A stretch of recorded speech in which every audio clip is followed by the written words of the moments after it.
मेरा नाम आलिया है। मेरी उम्र 22 साल है।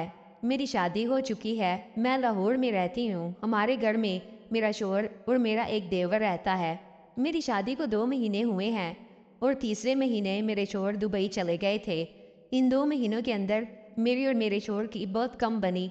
हालांकि हमारी लव मैरिज थी, लेकिन फिर भी शादी के बाद वो मुझसे बेरुखी से पेश आने लगे। मैं कई बार इनके करीब जाने की कोशिश की, लेकिन ऐसा मुमकिन ना हो पाया। मेरे लिए तो सब कुछ वही था, लेकिन जब इनका ऐसा अंदाज मैंने देखा तो मुझे बहुत दुख हुआ कि शादी से पहले तो मैं इसके लिए सब कुछ थी, लेकिन अब ये मुझसे बात करके भी राज़ी नहीं है। वो अक्सर ही काम में मसरूफ़ रहते और मेरे लिए वक्त ही नहीं निकलता। मेरे देवर का नाम साहिल है। वो भी मैट्रिक में है। वो मुझसे बहुत प्यार करता है क्योंकि मैं उसकी भाभी हूँ। हम दोनों अच्छे दोस्त भी हैं। मेरे शौहर के जाने के बाद अक्सर मेरा सारा टाइम मेरे देवर के साथ ही गुजरता। खैर, 3 माह बाद जब मेरे शौहर दुबई जाने लगे तो वो बात भी उन्होंने मुझे उस रात को बताई जिस दिन उनकी फ़्लाइट थी। मुझे आदत हो चुकी थी। मैं ना हैरान हुई और ना खुश हुई।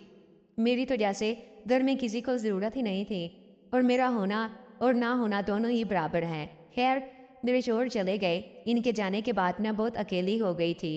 इनके साथ होने के बावजूद भी मैं अकेली ही थी और अब तो मैं और ज़्यादा तन्हाई महसूस करने लगी। मेरे देवर ने मुझे समझाया, भाभी आप टेंशन नहीं लें, भाई बहुत जल्दी पाकिस्तान आ जाएंगे। इनको काम के सिलसिले में अर्जेंट जाना पड़ा है। आप बेफिक्र रहें। अब मैं देवर को क्या कहती और इससे क्या बात करती, क्योंकि इसकी तो शादी ही नहीं हुई थी और वो तो अभी 18 साल का था। इसको इन चीज़ों का क्या इल्म था। खैर, इसने मुझे कहा, भाभी आप परेशान ना हो, आपका ख्याल मैं रखूंगा। मैंने भाई से वादा किया है कि जब तक वो पाकिस्तान नहीं आते तब तक मैं आपकी देखभाल करूंगा और आपकी हर ज़रूरत को पूरा करूंगा। मैं सुनकर खुश हुई। चलो, कोई तो है जो मुझे समझता है, जिसको मेरी कदर है। कुछ वक्त के बाद मैं और देवर बहुत करीब हो गए। हम बहुत गहरे दोस्त बन गए। अब वो मुझसे हर बात शेयर करता और मैं भी। कुछ वक्त के बाद तो ऐसा हो गया जैसे मुझे मेरे शोर की ज़रूरत ही नहीं है। मेरे पास मेरा देवर है जो मेरा अच्छा ख्याल रखता है और ये ख्याल आहिस्ता आहिस्ता मेरे दिमाग में बैठ गया। अब मुझे जो भी काम करवाना होता, जब अपने देवर को कहती तो वो मेरा काम कर देता। मेरे शोहर को दुबई गए हुए 1 साल हो चुका था और इस 1 साल में मैं तो जैसे अपने शोहर को भूल ही गई थी।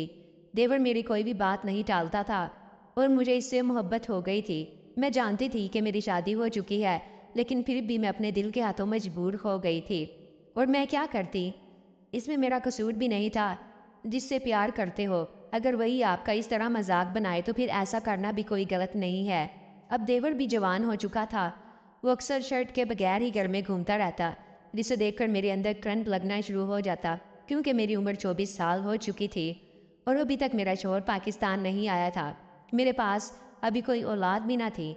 मेरा दिल करता था कि मेरे बच्चे हों और मैं इनके साथ अपनी दुनिया बसाऊं, लेकिन शायद ऐसा किस्मत में ही नहीं था।